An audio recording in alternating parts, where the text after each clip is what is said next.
ശ്രദ്ധിച്ചു കേട്ടോളൂ, അത് നിങ്ങൾ മനസ്സിലാക്കേണ്ടതാണ്. ആ കാണുന്ന ആകാശത്തിലെ മേഘങ്ങളെല്ലാം ഒരിക്കൽ നമ്മളെപ്പോലെ ആടുകളായിരുന്നു. ഭൂമി വല്ലാതെ വരളുന്നത് അവരുടെ കണ്ണിൽ പതിയുമ്പോൾ അവർ നൃത്തം ചെയ്തു തുടങ്ങും. അവരുടെ ചുവടുകളുടെ താളത്തിൽ ആകാശത്തു നിന്നും മഴ പുറപ്പെടുകയും ഭൂമിയിൽ പുല്ലുമുളയ്ക്കുകയും ചെയ്യുന്നു. അപ്പൊ എല്ലാ ആടുകളും ഇങ്ങനെ മേഘങ്ങളാവോ? അതെ, മേഘങ്ങളാവും. നമ്മളെല്ലാവരും ഒരിക്കൽ ഞാനും മേഘമായി മാറും. എന്റെ പേരൻസ് പണ്ട് മേഘമായി മാറിയ പോലെ. പക്ഷെ എന്താണെന്നറിയില്ല, മേഘങ്ങളായവര് എങ്ങനെയായിരുന്നു മാറിയതെന്നൊന്നും എനിക്കിപ്പോ ഓർത്തെടുക്കാനേ കഴിയുന്നില്ല. മാപ്പിൾ, നിനക്കെല്ലാം ഓർമ്മ കാണില്ലേ? അതൊരു മനോഹരമായ കാഴ്ചയായിരുന്നിരിക്കും, ശരിയല്ലേ?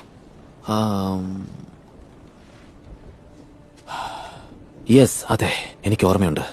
അവരൊരു ഗുഡ് ബൈ പറഞ്ഞു. എന്നിട്ടവർ നമ്മളെ നോക്കി സന്തോഷത്തോടെ ആകാശത്തിലേക്ക് പറന്നുയർന്നു. അവിടെ വെച്ചവർ രണ്ട് അതിമനോഹരമായ മേഘക്കെട്ടുകളായി മാറി. സ്നേഹത്തോടെ, എന്നേക്കുമായി. Thank you. അവർ തുടങ്ങിക്കഴിഞ്ഞു, എപ്പോഴത്തെയും പോലെ തന്നെ. ശരിയാണ്, പതിവ് പോലെ തന്നെയാണ് എല്ലാ കാര്യങ്ങളും നടക്കുന്നത്.